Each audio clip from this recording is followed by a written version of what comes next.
Jospeh Parker has stunned the boxing world by signing with Matchroom and Hearn.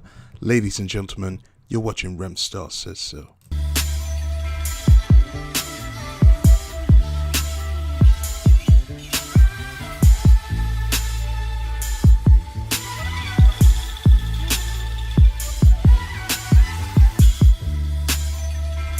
I am so glad to be back. It's been over a week since I've last cut a video. I'm so sorry guys. I've just been extremely busy.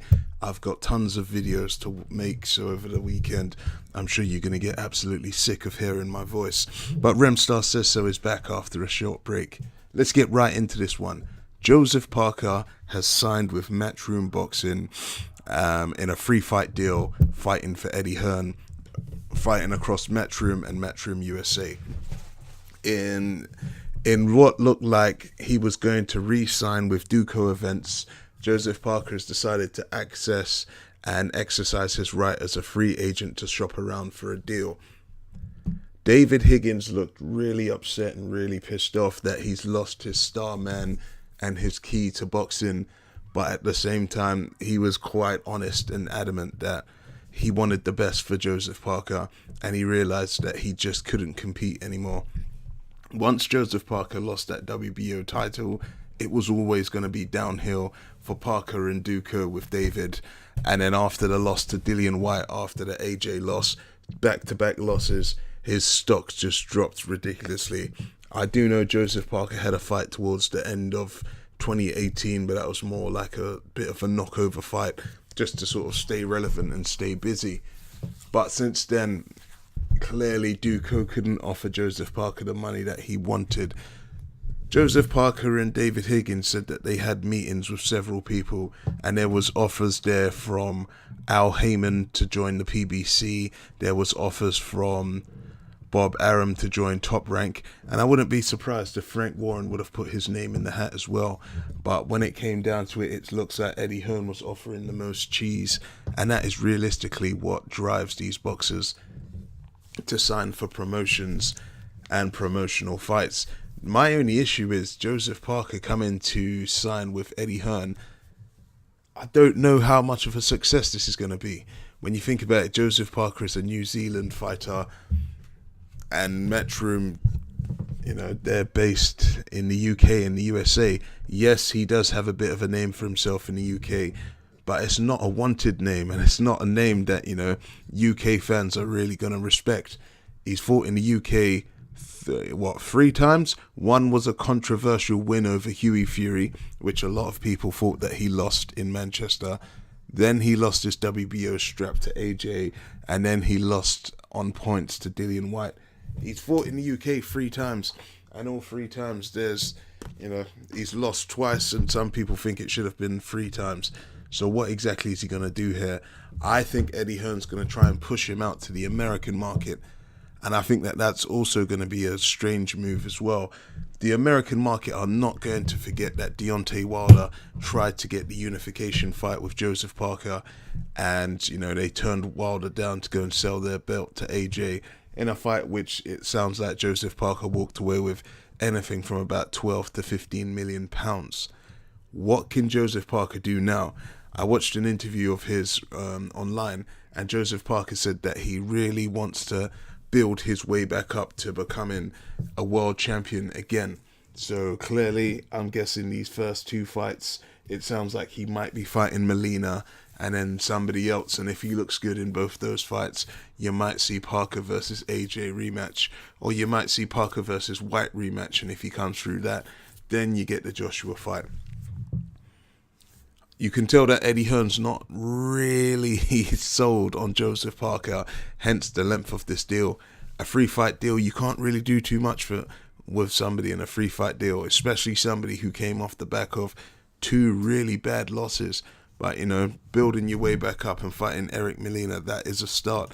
If Hearn really believed in Jospeh Parker, I truly believe that, you know, we may have seen like a 6-fight deal or an 8-fight deal where Hearn could really have sort of mapped out a sort of career path for Jospeh Parker. I just think the last 3-fight deal we saw with Hearn, it really just fizzled out and became nothing.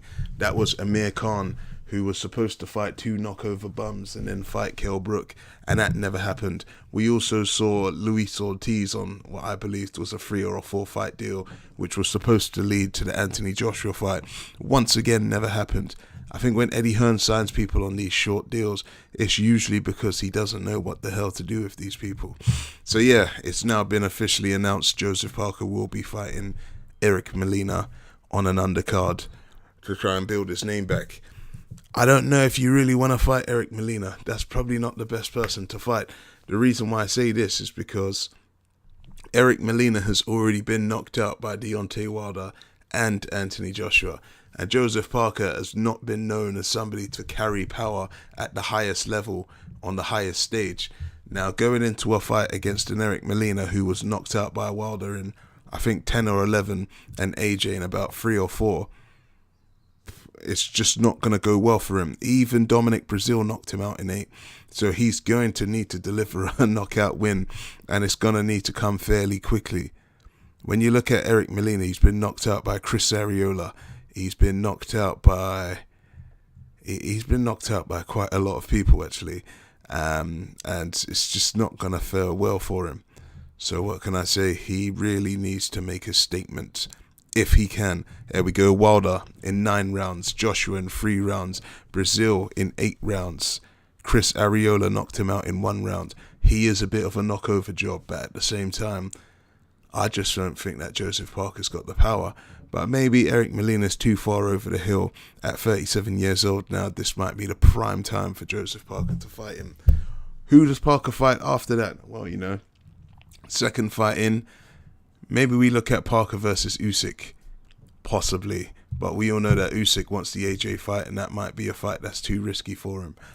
I don't really know. I don't know what Eddie Hearn's really got planned for him. But what I do know is that I don't think we're going to get much. I don't think we're going to see Jospeh Parker versus AJ in the rematch. And at the same time, I don't know how much money Eddie Hearn is promising him per fight. And I don't think we're going to see him on pay-per-view either in the UK, hopefully. One thing we do know is that there was an offer there from Al Heyman. You've already lost to Anthony Joshua, and that was a points loss. Why not go to the PBC?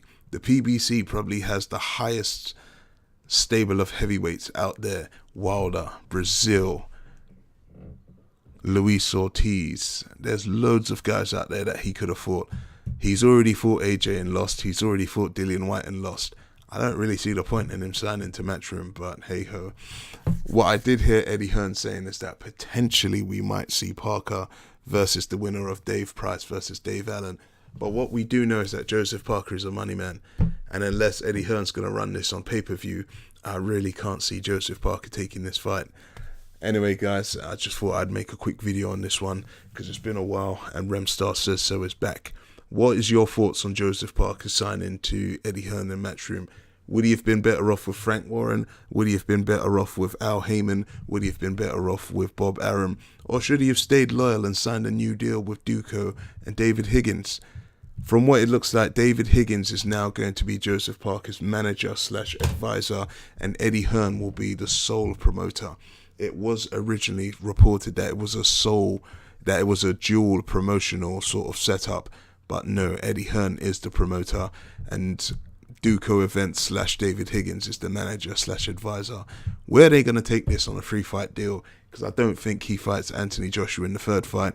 And he's definitely not fighting Deontay Wilder, and he's definitely not fighting Tyson Fury. So I hope he's getting paid a lot of money because he's going to fight a lot of nothing fights. But, I guess if he needs the money or this is what he wants to do, then good luck to him.